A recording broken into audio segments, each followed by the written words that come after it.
할렐루야. 할렐루야. 인사하십시다. 잘 오셨습니다. 최고의 복된 자리에 오셨습니다. 최고의 은혜 자리에 오셨습니다.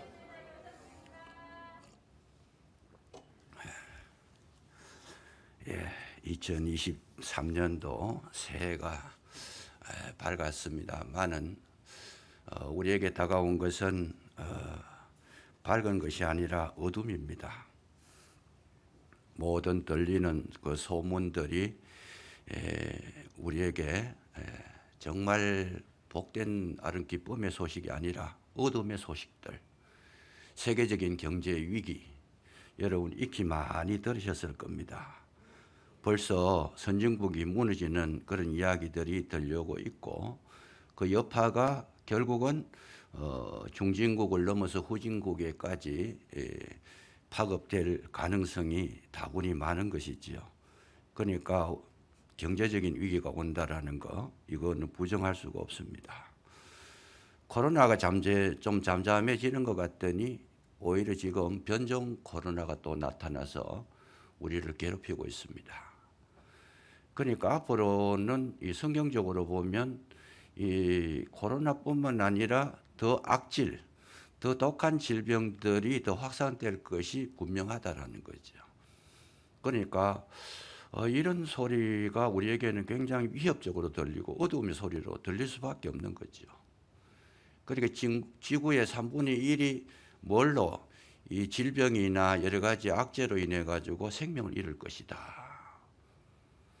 아마 코로나 같은 거 한 10배 정도 강하게 그렇게 참 바이러스가 독한 것으로 나타나면 살아날 방법이 없을 것 같아요. 이런 어두운 소식. 더 우리가 참 생각해 볼 수 있는 것 중에 하나가 뭐냐 하면 세계적인 그런 어떤 자연재해가 지금 예고되고 있다는 거죠. 자연재해.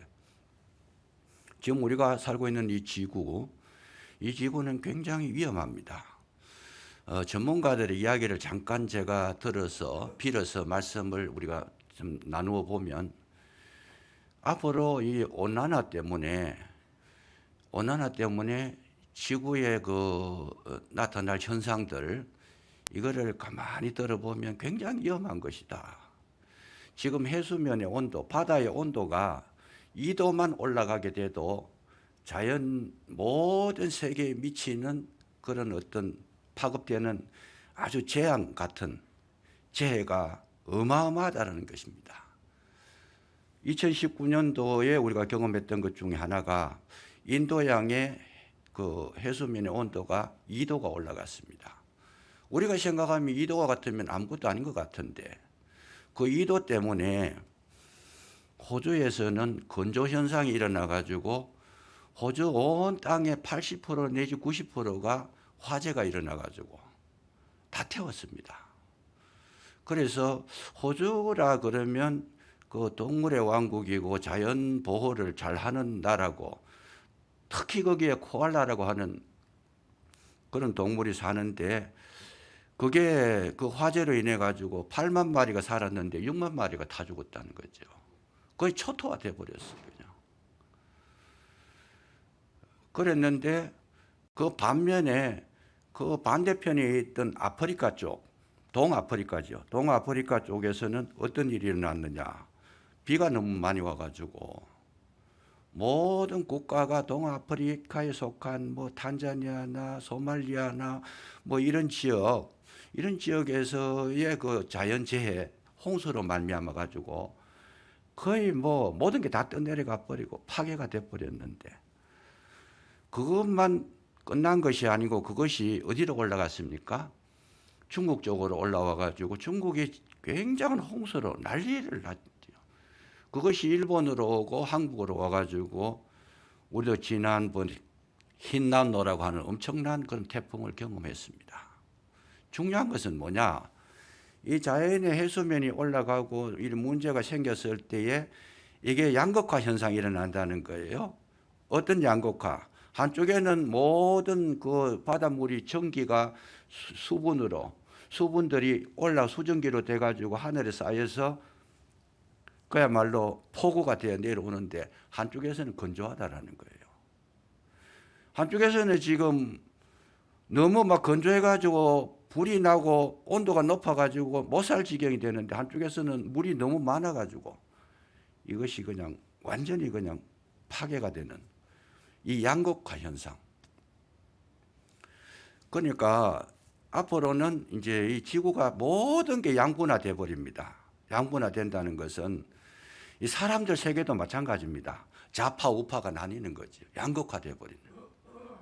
이 시대 자체가 우리가 기대할 만한 게 아무것도 없어요, 그냥.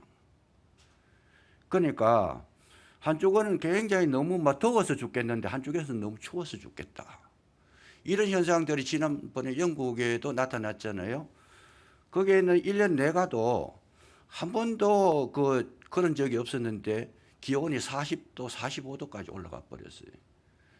그래서 너무 더워가지고 견디지를 못해서 생명 잃은 분들이 너무 많다라는 거죠. 한쪽에서는 또 너무 추워가지고 미국 중남미 지역에 거기는 그런 온도가 그렇게 내려갈 리가 없는데 쉽게 말하면 한여름인데 눈이 와가지고 도저히 이거는 뭐 기상이변인데 이 사람들은 눈 구경도 못 해본 사람들인데 사막에도 눈이 내리고 그 도시 전체에 눈이 내려가지고 교통사고가 나고 사람들이 얼어서 죽어버리는. 그러니까 이 지구가 지금 몸살을 앓고 있다는 거죠. 뿐만 아니라 지금 북극이 어떻게 해요? 빙하시대. 그 빙하가 지금 4분의 3이 다 녹았다는 거예요. 4분의 3이. 결국 4분의 1이 남아있는데 이 4분의 1이 완전히 없어지는 데까지 걸리는 시간이 앞으로 이 현상대로 간다라면 얼마 걸리느냐? 2030년대를 보는 겁니다. 그 올해가 2023년도니까 7년 후에는 북극해의 빙하가 완전 녹아버린다는 거죠. 그 녹으면 어떻게 되느냐? 녹으면 안 그래도 지구가 뜨거워지고 있는데 이 빙하가 있어가지고 햇빛을 반사시켜서 지구의 온도를 적절하게 유지시켜 주는 것이 빙하의 역할인데 빙하가 없으니까 안 그래도 뜨거워지는 지구가 더 뜨거워져 버리는 거예요.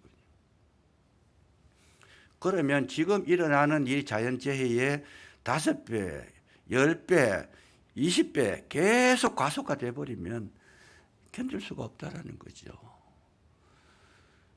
지금 현재로 북극 지역에 나타나는 이상현상이 뭐냐? 거기에 모기떼가 극성을 부린대요, 그냥. 북극에 온도가 영하로 40도, 50도 내려가는 그런 지역에서 녹아버리니까 모기떼가 극성을 부려가지고 사람이든 짐승이든 살 수가 없다라는 거죠. 현상적인, 제가 지금 가상적인 걸 이야기하는 게 아니고 현실적인 걸 지금 말씀드리고 있습니다. 그래서 이 빙하가 다 녹으면 그러면 뭐가 되겠어요? 바다에 물이 많아지니까 해수면이 높아지더라. 그래서 지면이 낮은 지역에 있는 사람들은 다 물속으로 잠기게 되더라는 거죠. 이런 것이 왜 왔느냐? 탄소를 너무 많이 배출했다. 자동차를 너무 생산을 많이 하고. 그리고 지금 사람들이 고기를 너무 좋아해가지고 소 같은 거를 많이 키우는데 소 한 마리하고 자동차 한 대하고 내뿜는 탄소가 같다라는 거예요. 그래서 사람들은 고기를 계속 좋아하니까 소를 계속 키워야 되고 또 자동차 산업 발달이 돼가지고 자동차를 많이 생산하니까 거기서 나오는 탄소가 많다는 거죠. 이것이 계속 이렇게 유지돼 버리면 결국은 자멸하고 마는 것이 우리 지구에 사는 모든 인류에게 미치는 영향이라는 것이죠. 물론 뭐 더 전문적인 이야기, 깊이 이야기할 수 있습니다만 우리가 그런 게 중요한 게 아니고 우리 앞길에 모든 일들은 불투명하다는 거. 지금 이 코로나 이런 위기 정도뿐만 아니고 이 양식이 없어가지고 나중에 먹을 것이 없어가지고 배가 고파서 살 수 없는 그런 시대도 온다라는 거지요. 그러니까 불투명하다, 어둡다. 이거를 먼저 인식을 해둘 필요가 있습니다. 이것도 결국은 누구냐? 우리 인간의 잘못이기 때문에 그렇게 된 것인데 그 뿌리를 찾아 들어가면 중세까지 올라가야 되는데 그것은 우리가 말하기가 좀 지금 시간적인 문제가 있기 때문에 다 말할 수는 없고 어쨌든 이런 위기들이 다가올 때 그럼 우리는 어떻게 해야 되는가? 이게 이제 중요한 거죠. 어떻게 해야 되는가? 오늘 이 성경을 보시면 다윗이 굉장히 위기를 만납니다. 전쟁이 일어났습니다. 아람 연합군이 쳐들어옵니다. 이럴 때에 이 다윗이 어떻게 이겨냈는가 하는 그 비결을 우리에게 말씀을 해 주시는데 뭐라고 말씀하시느냐. 환난 날에 여호와께서 내게 응답하시고 1절에 보면 야곱의 하나님의 이름이 너를 높이 드시며. 환난 날이 왔다는 거죠. 다윗이 두려워했다라는 거예요. 환난 날에 두려워했다. 어떻게 할 줄을 모르겠다. 그러니까 우리가 앞으로도 이 자연재해나 모든 이 삶의 패턴이 이렇게 앞으로 전개될 때 우리가 들었을 때에 저와 여러분이 느끼는 감정이 뭐겠어요? 제가 짧게 말씀드렸지만 우리 속에는 뭐가 있어요? 두려움이 있다는 거죠. 사람은 누구나 연약하기 때문에 어떤 문제를 만났을 때 두려워하지 않는 사람은 아무도 없습니다. 그리고 두려워해야 됩니다. 왜 그러냐? 진정한 용기가 있는 사람들은 두려운 것이 있을 때 두려움을 아는 것이라 그랬어요. 아니 굉장한 두려움 사건이 벌어지고 있는데도 내가 그거 두렵지 않다.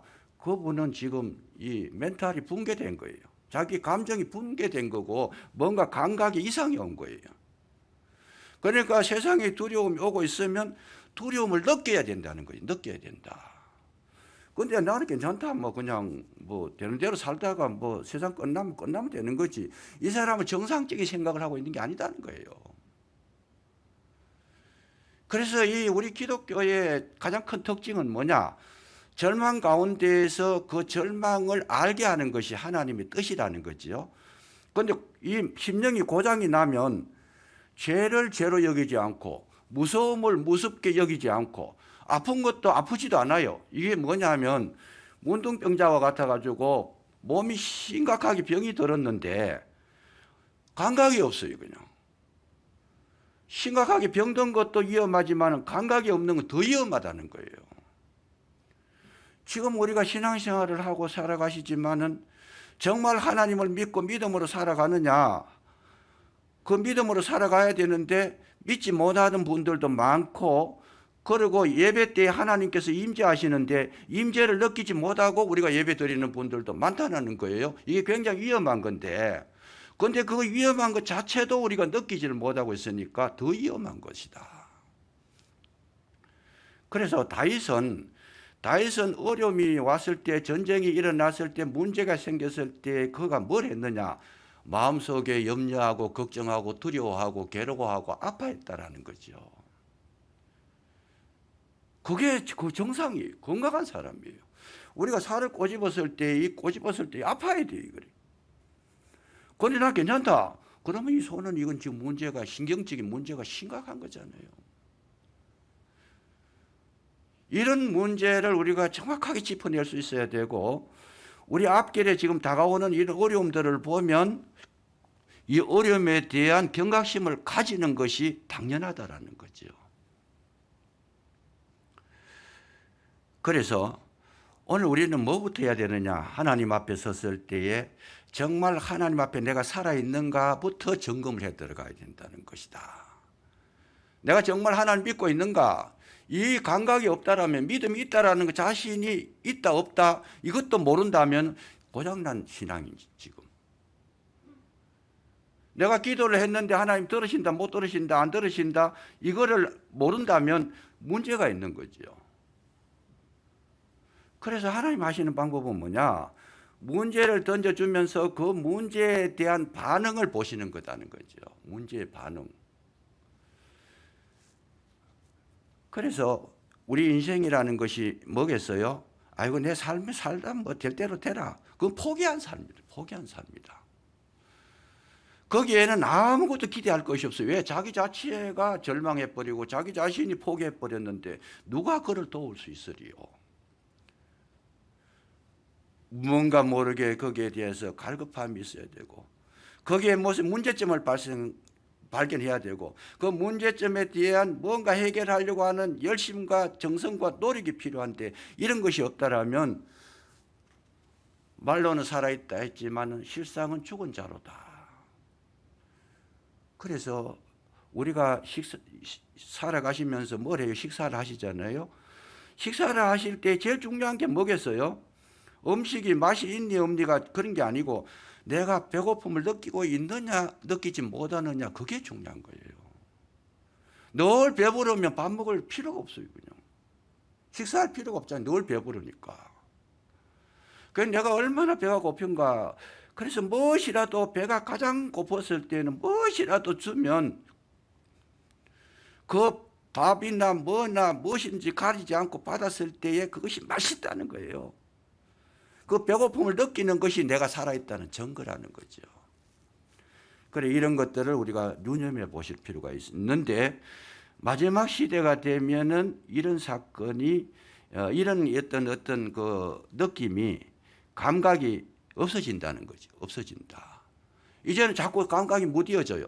과거에는 사람 한 사람 죽었다 뉴스에 나면 굉장히 마음에 지금 충격을 받고 거기에 뭔가 참 마음적으로 동정도 하고 안타까워하고 괴로워하고 무서워하고 이런 게 있었는데 요즘 사람 한 사람 죽는 거는요 별거 없어요. 그거 적어도 요즘 뉴스거리가 되려고 그러면 100명 이상 죽어야 돼요. 그냥 그래야 뭐 조금 와 닿는 게 있어요. 왜 그러냐? 무감각해진 거죠. 무감각해진 거다. 그만큼 우리 인생이 지금 굳어져 가고 있다라는 증거라는 거죠. 그랬을 때 다윗은 어떻게 이겼느냐? 다윗은 굉장히 살아온 그 과정을 보면 굉장히 약한 사람이고 정말 그냥 두려워했고 정말로 자기는 정말 부족했다는 걸 알고 살았던 사람이다. 얼마나 부족했냐? 사무엘이 와서 왕으로 뽑기 위해서 기름을 붓는데 이새의 아들 8명 가운데에 다윗은 아버지가 부르지도 않았어요.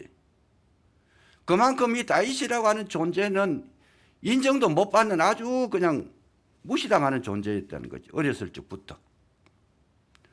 뿐만 아니라 이 다윗이 사울왕에게 쫓겨갔을 때에 놉당에 들어갔을 때 배가 너무 고프니까 거기에 놉당의 제사장으로 있는 아히멜렉을 찾아갑니다. 먹을 것이 아무것도 없어요. 거기는. 찾아가가지고 내가 배가 고프니 먹을 것 좀 달라. 그러니까 아히멜렉이 겁이 나가지고 안 줄라 그래요. 왜? 사울 왕이 지금 다윗을 죽이려고 쫓아다니는데 내가 다윗을 도와줬다라는 것이 발각이 되면 사울 왕한테 자기는 완전히 그야말로 성취를 못한 거지요.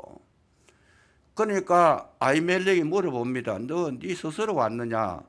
뭐 어떻게 여기까지 왔느냐? 그러니까 다윗이 거짓말을 해요. 뭐라고요? 사울 왕이 나를 보내서 왔다는 거예요. 여러분 다윗이라고 하는 인물은 이스라엘이 제일 존경하는 인물인데 다윗의 실상을 들여다보면 그는 배가 고팠을 때 배고파서 죽음에 대한 그 두려움이 굉장히 강했다는 거예요. 그래서 뭐까지 해요? 거짓말까지 했다는 거예요. 거짓말까지. 뿐만 아니라 사무엘상 21장에 보면 그가 가드왕 앞에 갔을 때에 그때에 사람들이 알아봅니다. 저 사람 다윗이다. 우리 골리앗 대장을 죽이고 정말 우리를 패배케 시킨 그 다윗이다. 그러니까 가드왕 앞에 가가지고 자기 신분을 속이려고 뭘 해요? 미친 척해요. 미친 척. 입으로 막 침을 흘리고 막 그냥 바보같이 하고 참 병신같이 일부러 그렇게 이제 행동을 하는 거지요. 그러면서 문짝을 막 긁으면서 이상한 행동을 하는 거예요. 그러니까 이 아기스라는 왕이 속지를 않습니다. 다윗이라는 걸 알아보지 못한다 그 말이에요. 저런 사람이 무슨 뭐 골리앗을 이긴 사람이겠느냐? 만약에 다윗이라고 발각이 되면 다윗은 그 자리에서 잡혀가 죽어야 되잖아요. 그러니까 그거 안 죽으려고 애를 썼다라는 거예요. 그런 면에서 보면 이 다윗이라는 인물이 어떻게 저렇게 됐을까? 지금 이스라엘 백성들이 유대의 왕이다. 다윗의 자손 예수여 그러면서 다윗은 이스라엘 민족에게는 최고의 영웅인데 영웅이기는커녕 그 내면을 들여다보니까 이런 사람이다. 형편없는 사람이다. 그런데 우리가 잘 봐야 됩니다. 이것이 정상이라는 거예요. 그것이 정상이다. 아니 잘 발각되면 죽는데 안 죽으려고 애쓰는 거 그게 정상이잖아요. 그래서 참 어려움을 당했을 때에 이 다윗은 연약하고 두려워했고 괴로워했고 인간적인 감정을 그대로 잘 가지고 하나도 감추지 않고 표현했던 사람이 다윗이었다는 거. 이게 정말 중요하다는 거죠. 믿음도 없으면서 믿음이 있는 채 하면 참 위험한 거예요. 알지도 못하면서 아는 척하고 요즘 제일 위험한 게 그거예요.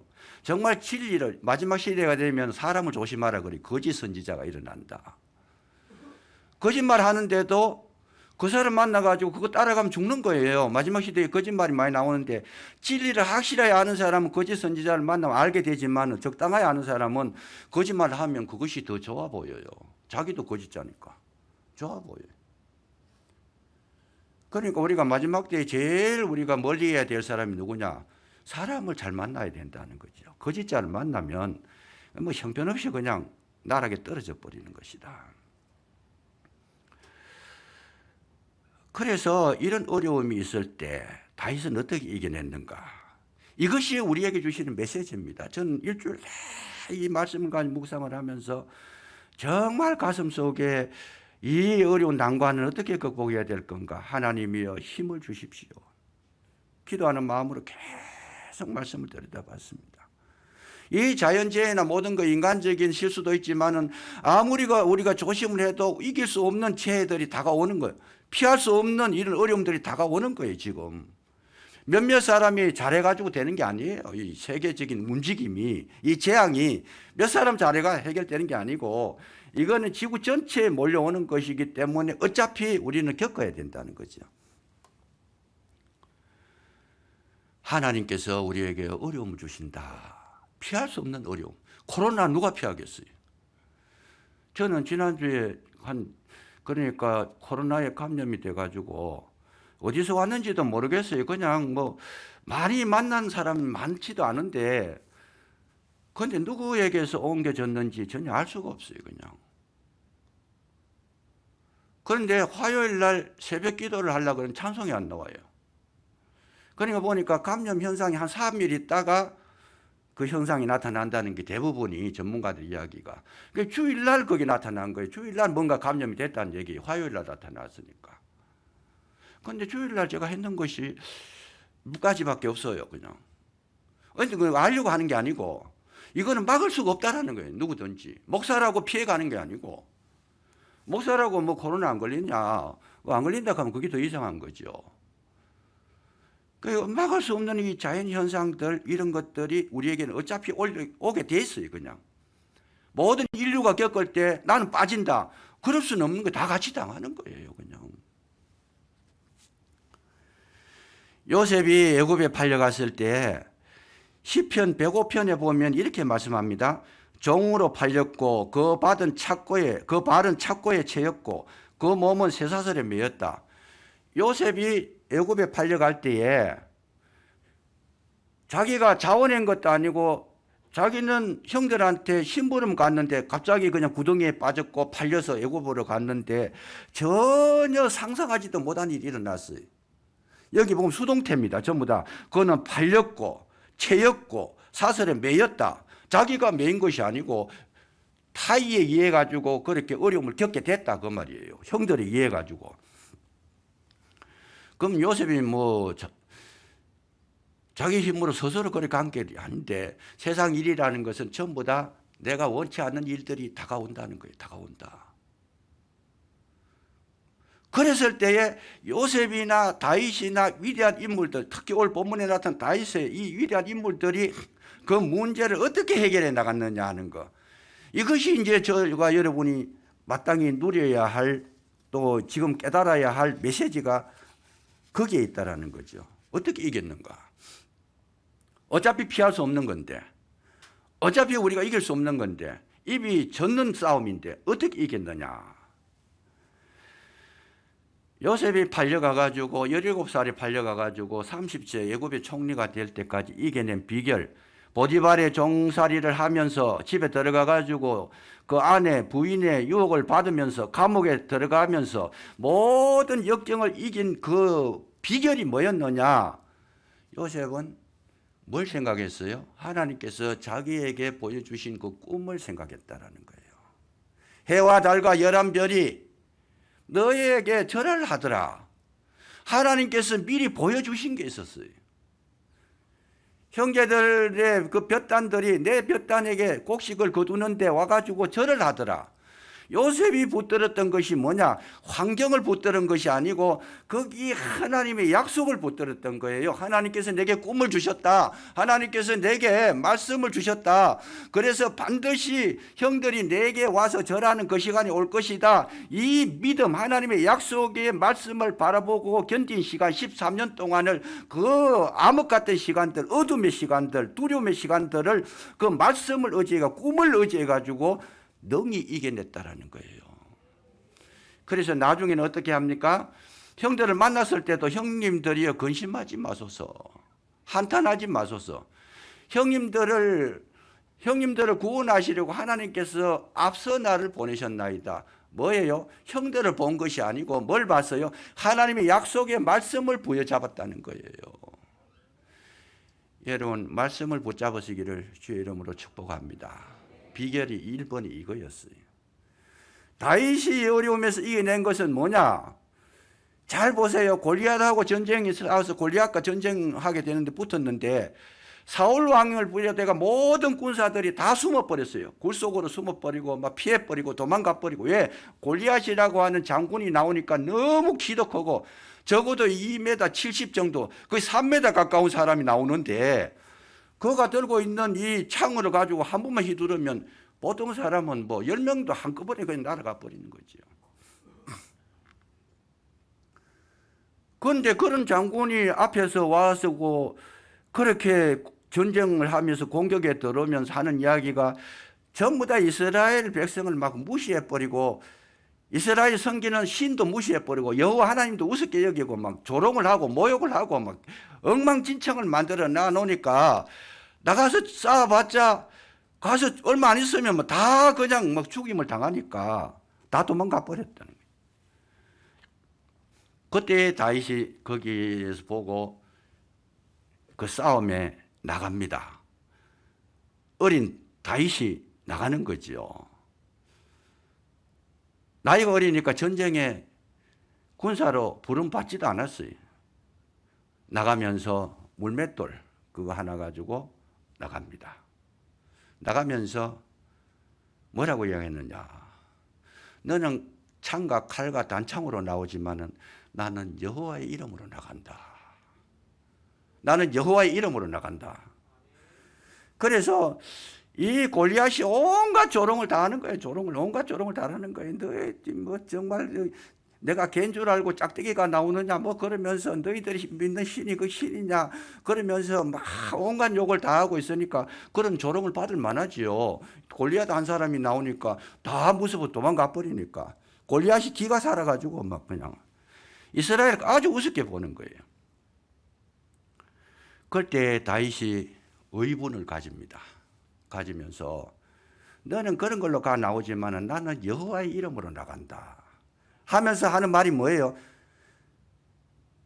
하나님께서 내가 양을 칠 때에 곰의 입에서도 사자의 발톱에서도 건져주셨는데 너가 아무리 세지만은 하나님께서 건져주신 그 건짐이 오늘 여기서도 여호와의 이름으로 나갈 때 나와 함께 하실 줄로 믿노라 그러면서 뭘로 나가요? 여호와께서 하나님께서 자기와 함께 했던 그거를 지금 생각하고 있는 거예요. 자기의 신앙의 경험을 생각하고 있는 거예요. 하나님께서 내가 어리지만은 사자와 곰을 어떻게 이겨요? 그러나 하나님께서 나와 함께 하셔서 이겼다. 내가 그 이김을 가지고 내가 너에게도 나간다. 뭘 생각했어요? 하나님을 생각한 거예요. 오늘 저와 여러분에게 있어서 가장 중요한 것이 뭡니까? 정말 우리의 현실의 두려움과 무서움과 지금 우리 열악한 환경, 정말 우리가 참 피할 수 없는 그런 어떤 괴로움, 아픔, 사망의 그늘이 온다 할지만은 그러나 그걸 쳐다보는 것이 아니고 다윗처럼 뭘 봐요? 하나님께서 나와 함께 하셨다고 하는 그 믿음, 그 은혜의 경험, 그 말씀을 붙들었을 때에 능히 다윗이 이긴 것이 아니고 여호와의 이름이 골리앗을 쓰러뜨리게 된 줄로 믿으시기 바랍니다. 바로 그거였어요. 오늘 저와 여러분이 살아가는 방법 중에 하나가 뭐냐? 우리는 환경을 보면 불안해요. 무너져요. 넘어져요. 지금 살아가려야 감당을 할 수 없어요. 골리앗이 다윗을 노린 것처럼 현실이 우리를 괴롭히고 있어요. 너 교회 다닌다고 해가 뭐 나은 거 있더냐? 너 교회 다녀가지고 뭐 병 걸렸는데 그거 낫더냐? 지금 골리앗의 입을 빌려가지고 우리를 지금 조롱하고 있잖아요. 너 예수 믿어가지고 뭐 돈 잘 벌리더냐? 다른 사람보다 더 잘 살 수 있더냐? 이 골리앗이라고 하는 입을 통해 가지고 계속 우리를 공격하는데 그 공격하는 소리를 듣고 있으면 숨도 크게 못 쉬겠어요. 그냥 맞잖아요. 예수 믿는다고 뭐 어디 목사도 코로나도 못 이겨가지고 성모 영신 예배도 못 드리고 새해 첫날 주일도 못 지키고, 아니 네가 그래가 목사냐? 그 소리 들으면 목사가 힘이 없어가지고 뭘 하겠어요. 그냥 목사인데. 제가 거기에 굉장한 도전을 받았어요. 내가 목사인데 이런 소리 듣고 골리앗의 소리를 듣는 거예요. 골리앗이 지금 이 코로나라는 걸 이용해가지고 너 뭐 이길 수 있냐? 네 해봐라. 그냥 병원에서 진단받아가지고 일주일 동안은 꼼짝도 하지 마세요. 그건 꼼짝도 못 하는 거예요. 나가면 뭐 나갈 수 있지만은 나가면 다른 사람에게 해를 끼치니까. 제가 뭐 팔 하나 부러지고 다리 하나 떨어지는 건 나옵니다. 제가 주일날 교회에 나와가지고 목사가 되고 난 다음에 예배를 못 드려본 적이 이번에 처음이었어요. 그야말로 병원에 지난번에도 입원했을 등창에 나가 입원했을 때 절대로 교회 나가면 안 됩니다. 의사 선생님이 외출을 못하게 해요. 그냥.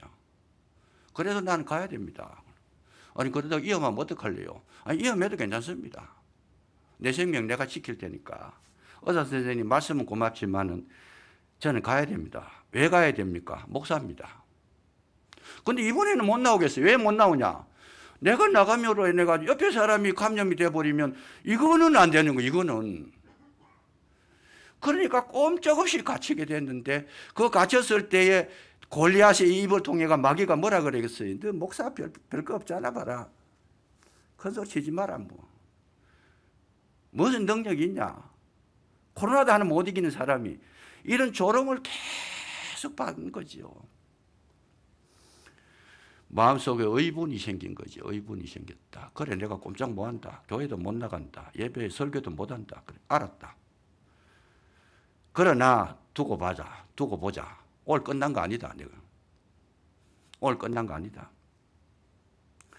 그래서 이 말씀을 들여다보는데 하나님께서 막 엄청난 그런 어떤 은혜를 주시는 거예요. 그냥 무슨 은혜입니까? 여호와의 이름을 가슴에 새기라. 그리스도의 능력을 키워라. 평소에 제가 가지고 있었던 말씀을 살려주시는 거예요. 너희가 내 안에 거하고 내 말이 너희 안에 거 무엇이든지 원한 대로 구하라. 그러면 이루리라. 말씀이 막 몰려 들어오는 거예요. 그리스도 예수의 사람이 되는데 여기에 최선을 다하도록 힘을 실어주시는 건데 너는 나를 믿으라는 거예요. 제가 그 말씀을 듣고 얼마나 가슴이 뜨거워지는지 몰라요. 그냥.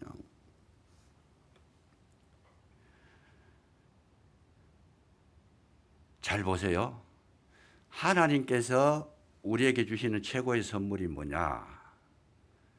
우리 속에 그리스도를 채우시는 것인 줄로 믿으시기 바랍니다. 환경을 바꿔주시는 게 아니었어요. 여기서 놀라운 진리를 발견하게 되는 거예요. 물론 전에도 발견했고 많은 말씀 제가 드렸어요. 그런데 그 사실을 절감하도록 이번에 느끼도록 만들어주셨는데 환경을 바꿔주시는 분이 아니고 그리스도로 채우라는 거예요. 나에게. 성령으로 충만해라. 말씀으로 채워라. 그 채우면 어떻게 되느냐? 여러분 내가 그리스도로 채워져서 내가 성숙해지고 내가 성장해지면 어떤 현상이 일어나느냐? 말씀으로 나를 가득히 채우니까 문제가 어때요? 문제가 내가 말씀이 없어 약할 때는 문제가 커 보이더니 내가 커지니까 문제가 작아 보이더라는 거예요. 하나님의 방법은 지금 이렇게 쓰고 있는 거다. 왜 우리가 말씀을 들어야 되느냐? 왜 말씀을 우리 속에 가슴에 담아야 되느냐? 왜 말씀을 확실하게 붙잡아야 되느냐? 말씀이 우리 속에 들어와 가지고 나를 충만하게 채워버리면 어떤 문제도 그 말씀 앞에서는 뭐가 되는 거예요? 그야말로 바람에 나는 먼지와 같고 겨와 같아가 아무것도 아니다는 거예요. 아무것도 아니다. 문제가 큰 것은 왜 커요? 내가 약하니까 문제가 큰 거예요. 제가 초등학교 다닐 때에는 선생님들을 보면 하늘같이 보였어요. 그런데 어느 날 제가 지금 나이가 들어가지고 60이 넘어가지고 어떤 학교 앞을 지나는데 여선생이 나와요. 보니까 뭐 가수 이제 뭐 20대 됐겠어요. 내가 그 선생님이 초등학교 때는 하늘같이 보였던 그 선생님이 그때 보니까 60이 넘어서 내가 성장해서 보니까 어린아이 같아요. 아직까지. 여선생이 자기 나름대로는 막 폼을 재고 나오는데 내가 봤을 때는 별 폼 없어요. 그냥 아무것도 아닌 거예요. 왜? 내가 컸다라는 거예요. 그만큼. 오늘 우리에게서 하나님께서 주시는 은혜가 뭡니까? 하나님의 문제 해결 방법은 하나님께서 나를 키우셔서 모든 것을 이길 수 있는 능력으로 채워주시는 줄로 믿으시기 바랍니다. 이것을 그렇게 누누이 많이 강조를 했는데도 못 알아듣는 것은 너무 안타까운 이야기예요. 그래서 제가 몇 주 동안을 코로나 하기 전에 몇 주 동안 이 마음이 너무 안타까워 가지고 몸살을 한 거예요. 실제로 더 약해져 가지고. 그래서 아마 이 질병도 내가 더 쉽게 온 것 같아요. 그냥 말은 못하지만은 속으로는 병이 들었어요. 골병이 들었어요. 이 하나님의 놀라우신 능력을 지금 말씀을 경험하지 못하고 주일마다 외치는데도 이걸 알아듣지 못하는 성도가 많으니까, 그리고 기도하지 않는 성도가 많으니까 어떡합니까? 하나님, 이거는 말을 해도 안 되고 뭐 때려도 안 되고 인간적으로 해결 방법이 아니고 하나님께서 은혜를 주셔야 됩니다. 제가 그 기도를 계속 하신 거죠. 하면서 마음은 약해진 거예요. 마음이 약해진 게 아니라 몸이 약해진 거예요. 다윗이 그 어려움 속에서 키운 것이 뭐냐? 시편 16편 8절에 보면 내가 여호와를 항상 내 앞에 모시며, 여호와를 항상 내 앞에 모시는 이 비결을 다윗이 배웠다는 거예요. 다윗 앞에서도 말씀을 가지고 나갔다는 거예요. 여호와의 이름을 가지고 나왔다는 거예요. 오늘 본문에도 보면 어떻게 해요? 여호와의 이름을 가지고 나갔다는 거예요. 이름을 가지고. 야곱의 하나님의 이름이 너를 높이 드신다. 여호와의 이름을 가지고 나갔더니 이게 됐더라. 다윗이 뭐라고 고백합니까? 시편 18편 1절에 보면 나의 힘이 되신 여호와여 내가 주를 사랑하나이다. 나의 힘이 되신 여호와여, 주님을 붙들고 주님의 말씀을 붙들고 주님으로 채웠더니 하나님의 사랑이 나를 감동시키시고 모든 것을 이기게 하시고 내가 보는 것마다 다 하나님의 능력으로 나타나는 거예요. 바위를 보니까 하나님은 바위 같은 분이다. 어떤 어려움이 오더라도 나를 흔들지 못하리로다. 그리고 그 바위가 바로 하나님의 능력으로 보인 거예요. 하나님은 나의 방패가 되시고 나의 요새가 되시더라. 하나님은 나의 방패가 되셔서 어떤 문제든지 막아주신다는 것을 그렇게 고백한 거예요.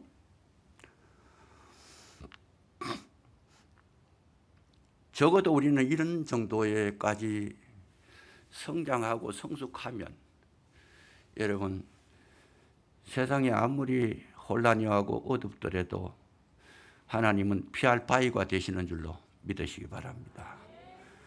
우리가 살아가는 비결은 이거밖에 없어요. 그런데 중요한 것은 오늘 꼭 말씀을 나누고 싶은 것이 뭐냐? 아모스 8장 1절에 11절에 보면 보라 날이 이를지라.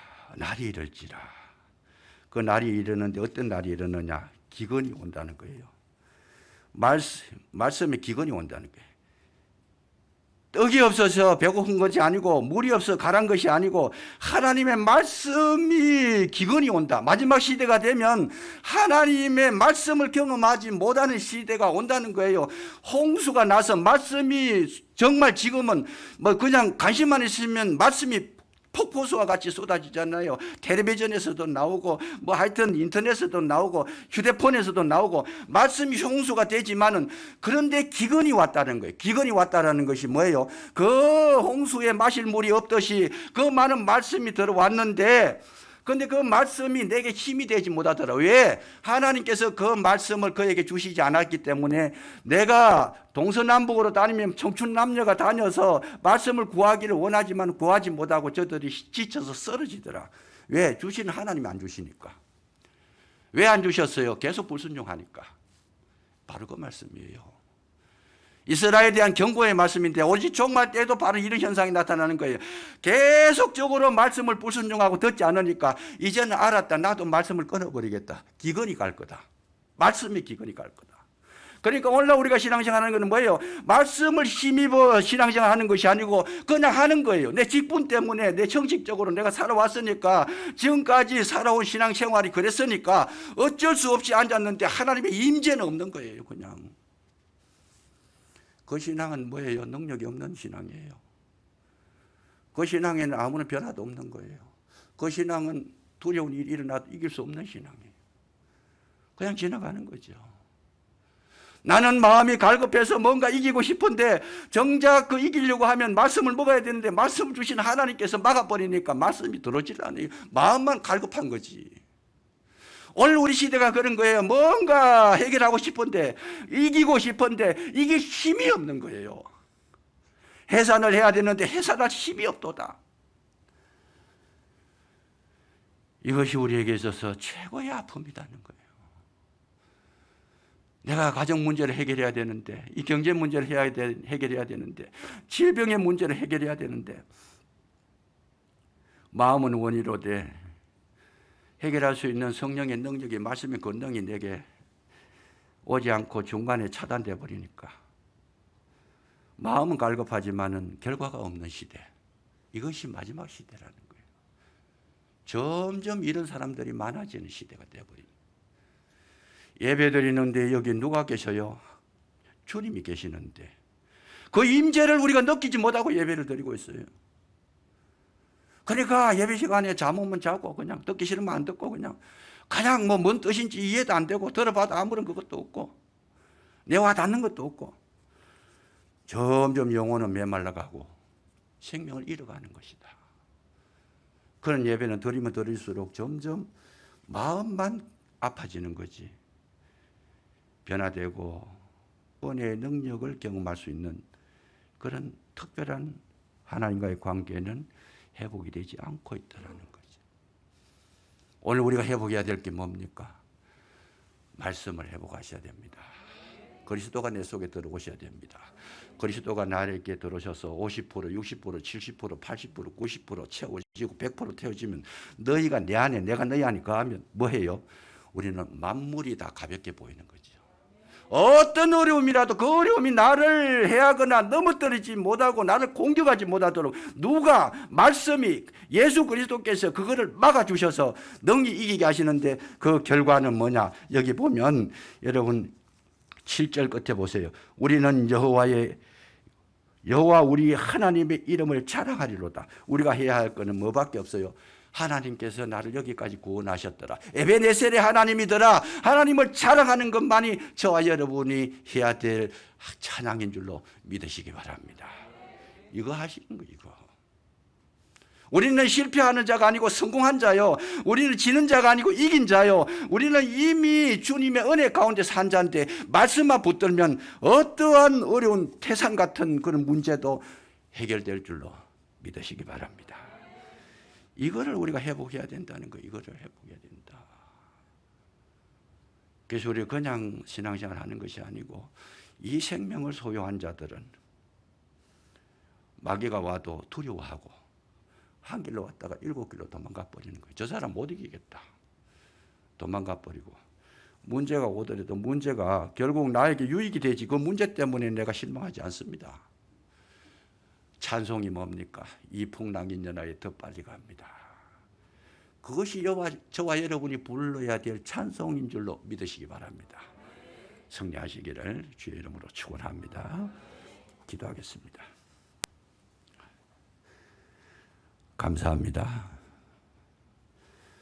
우리를 부르사 하나님의 자녀로 삼아주셨사오니 마땅히 예수 이름 권세를 우리에게 허락하시고 그리스도 예수를 우리 심령에 가득히 채워주셔서 예수로 충만하게 하시고 성령 충만하게 하셔서 이 어두운 세상 밝은 빛으로 살아가게 하시고 모든 싸움에서 이기게 하시고 오히려 두려움과 염려와 걱정이 우리에게 합력하여 선을 이루는 도구가 될 수 있도록 도와주시기를 간절히 기도하고 원하오니 함께하여 주옵소서. 성립케 하실 줄로 믿사옵고 그리스도 예수 이름으로 감사기도 드리옵나이다. 아멘.